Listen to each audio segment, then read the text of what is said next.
தந்தை மகன் தூய ஆவியாரின் பெயராலே ஆமேன்.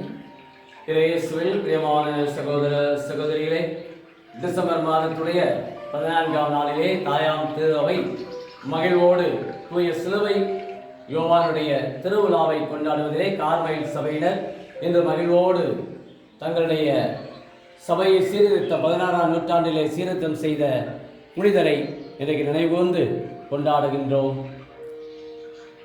இவர் ஸ்பெயின் தேசத்திலே கிபி 1542ஆம் ஆண்டு பிறந்தவராக கிபி 1591ஆம் ஆண்டு இந்த உலகத்தை விட்டு நீத்தவராக கடவுளுடைய பிரசன்னத்தை தன் வாழ்நாளிலே இறை அருளோடும் இறை இரக்கத்தோடும் தன்னுடைய சிறு வயதிலேயே தன்னுடைய தந்தையை அவர் இழந்து விடுகிறார். பொன்சாலா அவரை இழந்து விடுகின்றார்.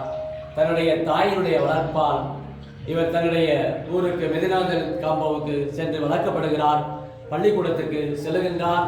சிறு வயதிலேயே இவர் தன்னுடைய வாழ்விலே தன்னுடைய படிப்பை அவர் நிறுத்தி விடுகின்றார்.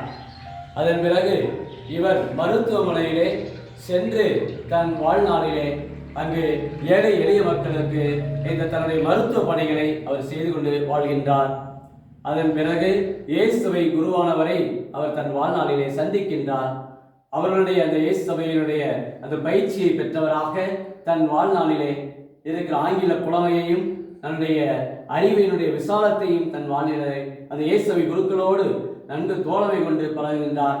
அதன் பிறகு தன் வாழ்நாளிலே கார்மை சபையினரை சந்தித்து தூய் அவிலா தரிசமல் வழியாக தன் வாழ்நாளிலே அருமையான ஒரு அழைப்பை கார்மை சபையிலே பெற்று துறவியாக அவர் கிபி 1561ஆம் ஆண்டு தன்னுடைய துறவர முதல் வார்த்தை பாட்டை கொடுத்து சபையிலே சேருகின்றார். அதன் பிறகு தன்னுடைய படிப்பை குருத்துவ இறையினுடைய படிப்பை தலைமுறைகளை படித்து கிபி 1567ஆம் ஆண்டு குருத்துவ அருட்பொழிவை பெறுகின்றார். அவிலா தரிசம்மாளை சந்திக்கின்றார். சந்தித்ததன் வழியாக அவருடைய வாழ்நாளிலே இந்த சபையை எவ்வாறு சீர்திருத்தம் செய்வது, ஆண்களுக்கென்று தனிப்பட்ட இந்த சீர்திருத்தம் செய்து கார்மை சபையை உருவாக்குவது போன்ற பல பணிகளுக்கு நல்ல ஒரு ஆலோசனை கொடுக்கக்கூடிய ஒரு ஆன்ம குருவாக தூய சிலுவை அருள் யோவான் இருக்கின்றார். அவிலா தரிசம்மாளோடு இணைந்து திருவையிலே 16ஆம் நூற்றாண்டிலே பல மாற்றங்களை இயற்கையிலே இறைவனை கண்டவராக பல்வேறு இலக்கிய வடிவிலே பல புத்தகங்களை அவர் தன் வாழ்நாளிலே இருண்ட ஆன்மாவினுடைய இருண்ட இரவு, அன்பின் உயிர்ச்சுடர், ஆன்மாவின் சங்கீதம், கார்மை மலை ஏற்றம் என்று எப்பொழுது அவர் சிறைப்பட்டாரோ தன் வாழ்நாளிலே அப்பொழுது அவர் அந்த இருண்ட தன்னுடைய வாழ்நாளிலே அநியாயமாக அவர் துன்பப்பட்டார். பல துன்பங்களை சிலுவைகளை தன் வாழ்நாளிலே அவர் அனுபவித்தார். அதனுடைய வெளிப்பாடுதான் இந்த புத்தகங்களை எழுதி ஆன்மீக எழுச்சிக்கு தன் வாழ்விலே உரமிடுகின்றார். தூய சிலுவை யோவான் 16ஆம் நூற்றாண்டிலே திரு அவையிலே பல மாற்றங்களை கொண்டு வந்திருக்கின்றார்.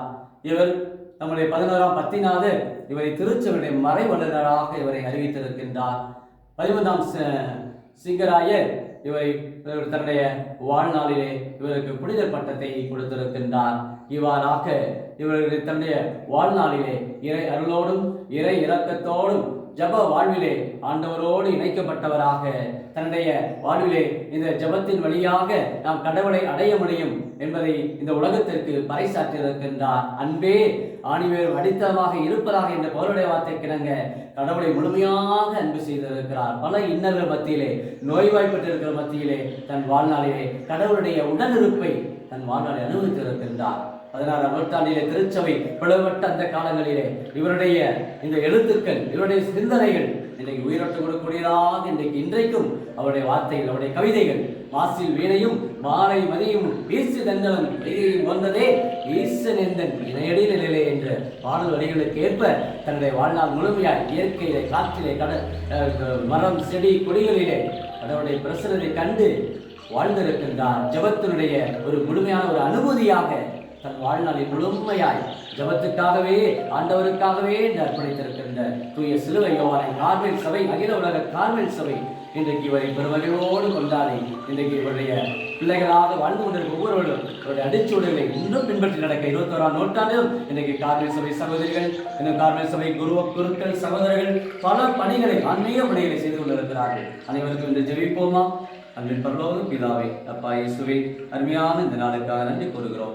இது டிசம்பர் மாதத்துல 14ஆம் நாளிலே கார்மேல் சபை புனித சிலுவை யோவானுடைய இந்த திருநாளிலே நாங்கள் மகிழ்வோடு கொண்டாடி இதோ வரைய அடிச்சுவடுகளை என்னால் நாங்கள் பின்பற்றி நடக்க, இந்த வாழ்வில் நடக்கக்கூடிய துன்பங்கள், என்னுடைய வாழ்வில் நடக்கக்கூடிய சிலுவைகள் ஒவ்வொன்றை நாங்கள் எதிர்கொண்டு நடக்க, என்னை பின்பற்ற விரும்பும் எவரும் தன்னையே மறுத்து தன் சிலுவையை சுமந்து கொண்டு என்னை பின் செல்லட்டும் என்ற ஒரு வார்த்தை கிணங்க இன்றைக்கு திருச்சபையை பல்வேறு சவால்கள், இன்னும் பல்வேறு மாற்றங்களை கொண்டு வருவதற்கு இந்த சிலுவை வழியாக அதே நமக்கு மீட்பின் சின்னமாக, சிலுவை இந்த இரட்சணியத்தினுடைய ஒரு சின்னமாக இன்னைக்கு ஆண்டவர் வெளிப்படுத்தியிருக்கின்றார்.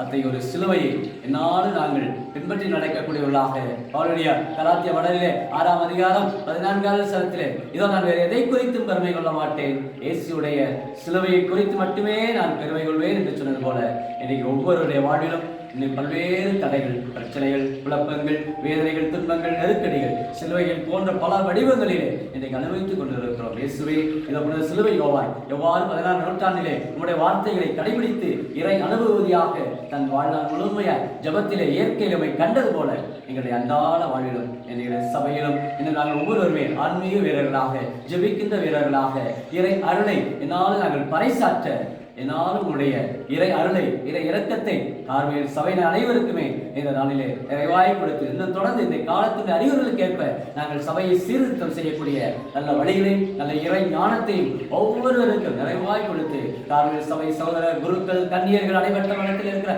அனைவருக்குமே நல்ல உடல் உள்ள சரீர சுகத்தையும் இன்னும் இந்த சபைக்கான இறை அனைத்தரையும் நிரம்ப கொடுத்து ஆசீர்வதிக்கும்படி கிறிஸ்து வழியாக மன்றாடுகிறோம். ஆமீன்.